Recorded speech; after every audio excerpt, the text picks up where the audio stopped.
Sejam bem-vindos a mais um Café com Política, que é uma organização do Sindijus e do Sindileges que decidiram conversar com candidatos às eleições de 2022 do Distrito Federal. E estamos aqui agora com o candidato ao Senado Federal, Joey Vale, pelo Partido Democrático Trabalhista. Joey Vale foi eleito deputado distrital, já foi secretário de Trabalho, Desenvolvimento Social e Direitos Humanos e presidente da Câmara Legislativa do DF. Tudo bem, candidato? Tudo bem, graças a Deus. Uma caminhada. É um prazer recebê-lo aqui, é um prazer estar aqui conversando e escutando suas propostas em benefício dos servidores públicos e também da sociedade brasileira. Candidato, o senhor usa as redes sociais para disseminar alguns planos de governo, alguns planos de campanha, entre eles em defesa de um maior repasse para o Sistema Único de Saúde, o SUS. Como o senhor avalia a importância dos servidores públicos para a manutenção e concretização de temas importantes voltados para a saúde, especialmente para o SUS, que é um modelo de saúde aí que funciona super no Brasil, que é referência para o mundo todo? Claro, eu acho que tem uma coisa muito importante para a gente, que é a manutenção do processo, a maturação de qualquer projeto, de qualquer programa, que não se dá exclusivamente em 4 anos. Então, quem mantém a política de Estado aí eu estou falando SUS, a questão de segurança, quem mantém essa política é o servidor público. E, assim, não tem como não ser o servidor público, né? Então, ele está aí fazendo esse trabalho e prestando serviço. O que nós precisamos fazer, efetivamente, reconhecendo isso, porque tem um modelo que não reconhece, e aí eu vejo que essas mudanças de soluços mandatários causam uma insegurança enorme aos servidores que estão ali acostumados a fazer o processo deles, fazendo sempre, e vem ondas de mudanças, muitas vezes que ele não foi nem consultado, aliás, a maioria das vezes. Ora, se eu não fui consultado sobre aquilo que eu sei, como é que eu vou ajudar na plenitude a fazer as coisas? Eu até brinco com... Eu andei muito e trabalhei muito, fui deputado, fui secretário nacional, então eu tive muito contato com a turma, eu brinco com eles assim, gente, como é que vocês aguentam esse trem?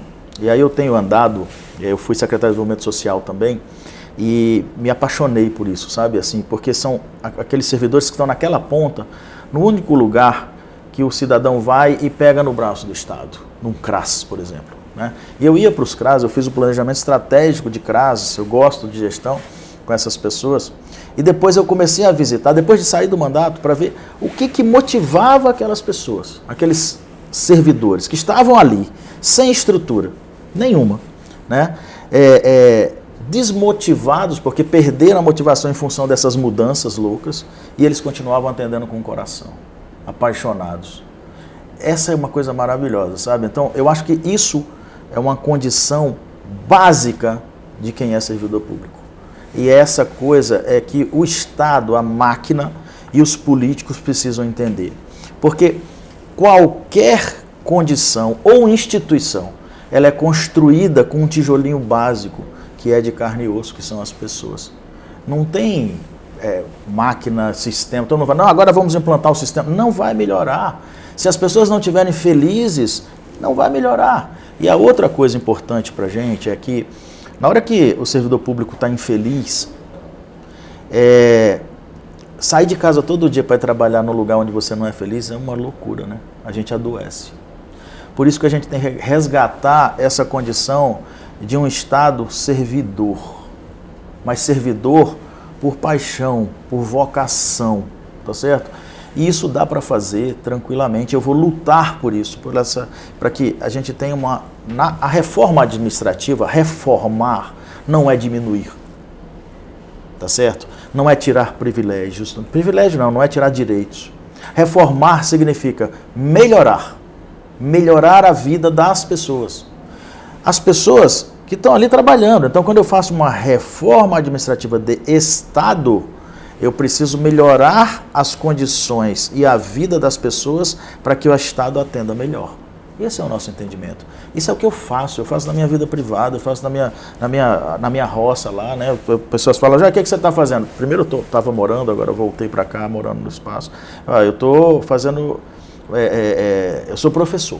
Professor de quê? De um monte de coisa, mas o principal é de transformar a vida, as pessoas em pessoas melhores. melhores para elas, não para mim. Para elas, porque se eu tenho pessoas melhores na instituição, é claro que eu tenho uma instituição melhor, é consequência. Não adianta eu fazer uma reforma aqui muito bonita, né, ter um espaço lindo, maravilhoso, se eu tenho pessoas infelizes trabalhando aqui, não vai funcionar. Então, a lógica de uma reforma administrativa, a lógica de um servidor público, a lógica de um SUS, né, funcionando, é ter pessoas competentes, adequadas, formadas, felizes, trabalhando e servindo. A lógica de, a gente quer muito, e eu quero defender essa bandeira do servidor, esquecendo esse processo, porque teve uma onda grande que veio aí dizendo assim, gestão privada, vamos botar empresário. Não é isso, gestão privada e gestão pública são duas gestões diferentes, são gestão. Eu acho que a gestão pública, ela precisa usar ferramentas da gestão privada, mas ela não é uma gestão privada, porque o resultado esperado é outro. Se o resultado esperado é outro, como é que eu vou dizer que eu preciso fazer uma gestão privada? Não, eu tenho a lógica da gestão pública, mas as duas têm um fundamento que precisa ser trabalhado, cuidar das pessoas. São as pessoas que constroem. Não adianta nenhuma ferramenta dessa. Eu brinco às vezes, que se eu tiver um professor motivado, apaixonado, feliz, ele dá aula debaixo de uma árvore. Sim. E dá uma aula boa. Se eu tiver um professor desmotivado, chateado e triste, pode botar a melhor sala com audiovisual do mundo que ele dá uma aula ruim. Agora, se eu tiver um professor motivado, feliz, numa sala com o melhor audiovisual do mundo, aí ele faz a revolução. Perfeito. É isso que a gente quer. A gente quer que o servidor público possa fazer a revolução, trabalhando, feliz e apaixonado, em lugar que seja adequado. Essa é a nossa lógica.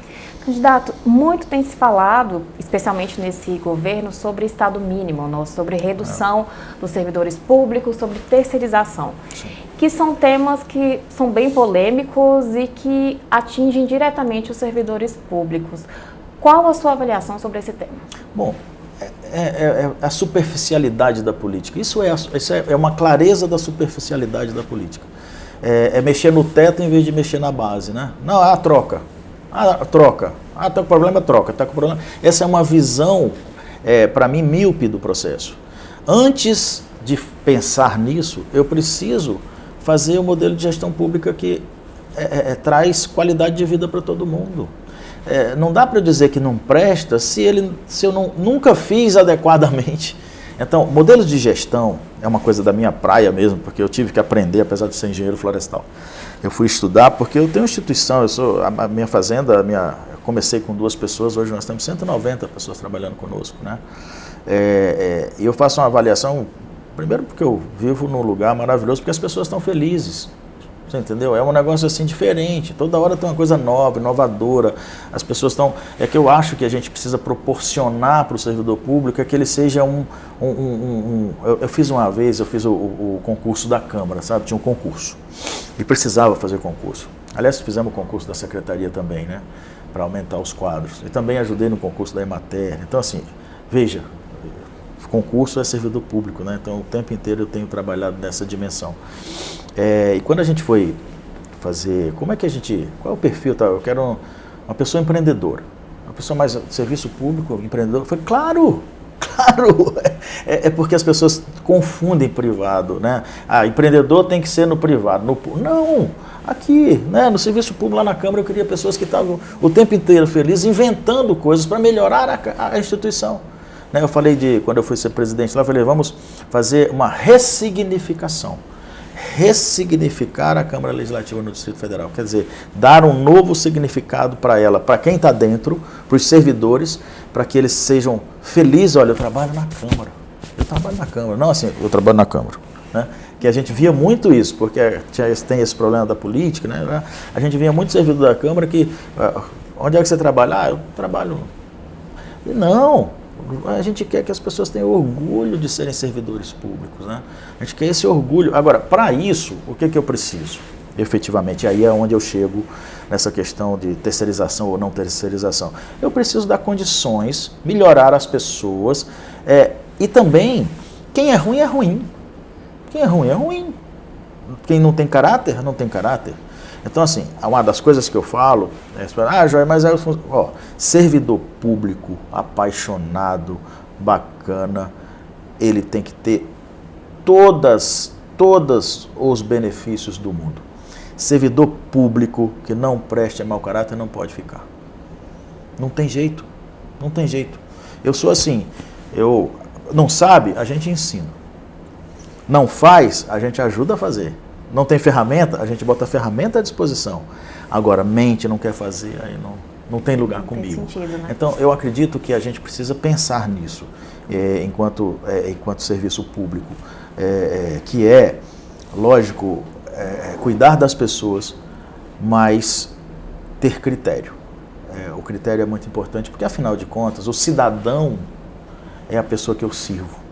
O cidadão é a pessoa a quem eu devo satisfação. Ele é o dono do processo todo. Então eu preciso ter, em função de tudo que aconteceu, né, de todo esse processo que aconteceu, da desmotivação, da falta até uma coisa assim de essas campanhas de privatização, de gestão privada, de Estado mínimo, não sei o quê, vai batendo na consciência e na cabeça das pessoas. Quer dizer, o ser humano precisa de uma coisa que é reconhecimento. Se eu não reconheço a importância do servidor público, tudo isso vai fazendo com que as pessoas comecem a falar, poxa, não vale a pena, né? E fiquem infelizes. E muitos servidores acabam saindo do serviço público claro. Justamente por não ter essa sensação de pertencimento, né? Pertencimento. E eu acho que um dos fatores que mais tem atingido os servidores públicos é justamente a falta de diálogo entre o governo e os servidores. Seja por meio das entidades de classe, seja por meio de uma conversa direta entre os servidores públicos. E é uma coisa importante, você falou uma coisa muito importante, porque não dá nem tempo, né? Eu estou vendo aqui, vou dar exemplo de secretarias. O secretário entra, um secretário novo, normalmente um cargo de confiança, né? Um cargo em confiança que o governador coloca e tal, ele entra. E ele normalmente leva o staff dele. E tira um e bota outro. Às vezes de fora, às vezes cargos comissionados que não são servidores públicos, às vezes servidores públicos daquela instituição e tal. Mal ele esquenta aquela cadeira ali, já sai, bota outro. Então há uma ruptura e que não dá nem tempo dele ouvir as pessoas, porque a gestão verticalizada, top-down, que é o pessoal que manda e os outros obedecem, é uma gestão ultrapassada, é uma gestão que não... E normalmente é o que as pessoas chegam, fazem, agora é assim, agora é assado, muda tudo. Como é que a pessoa se motiva?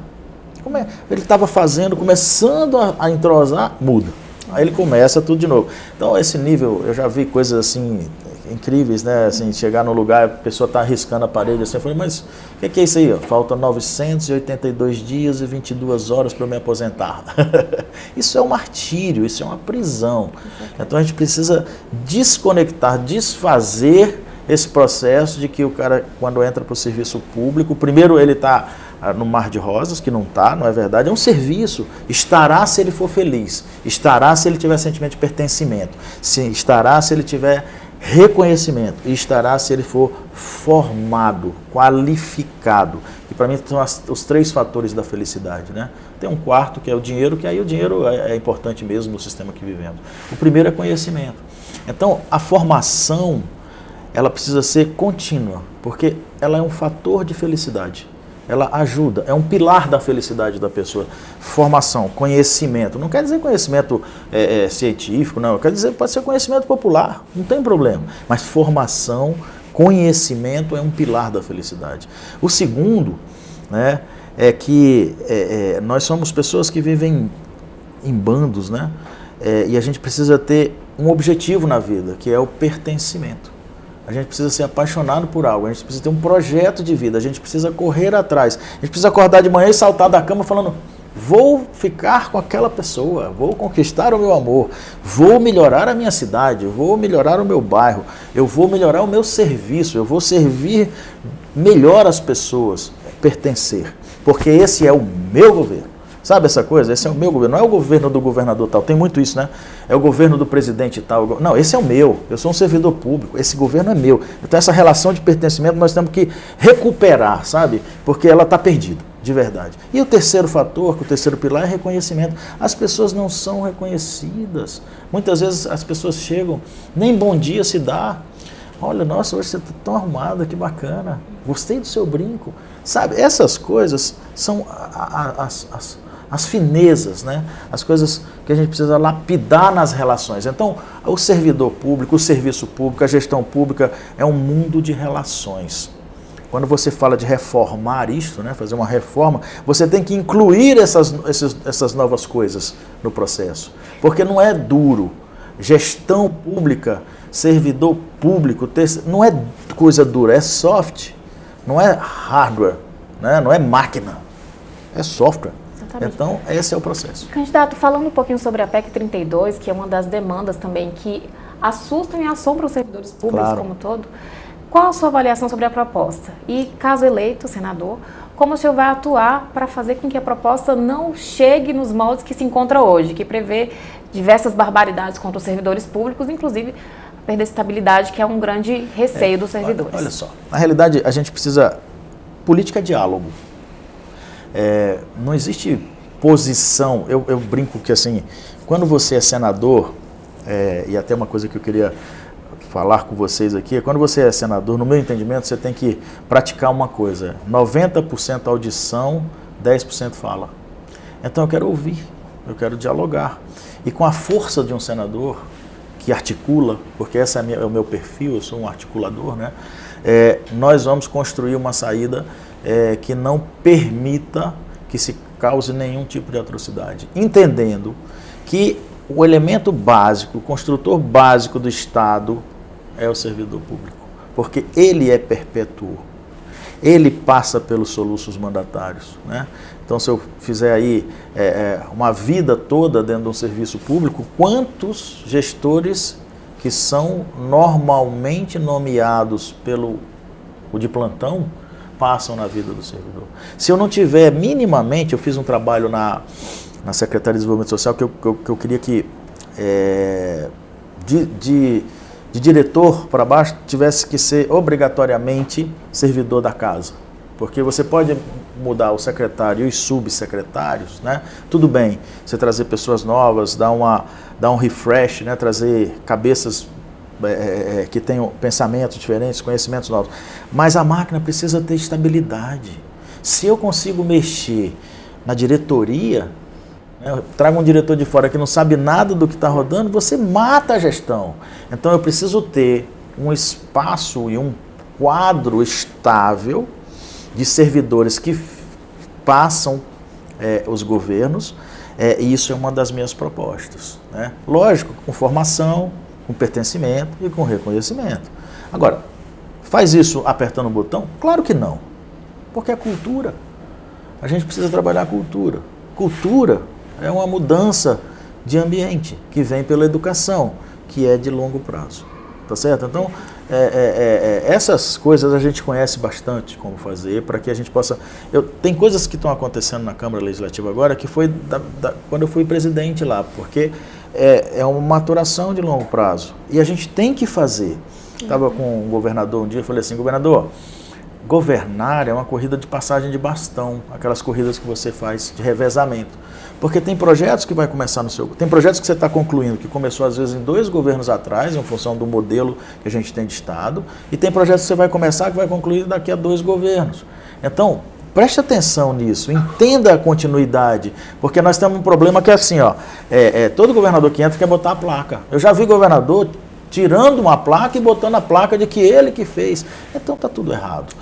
Minha proposta, então, nesse sentido da PEC é botar na mesa e nós construirmos esse processo por diálogo. Ah, mas não dá tempo? Claro, tudo dá tempo. As pessoas ficam com uma coisa assim de que a lei é divina por acaso?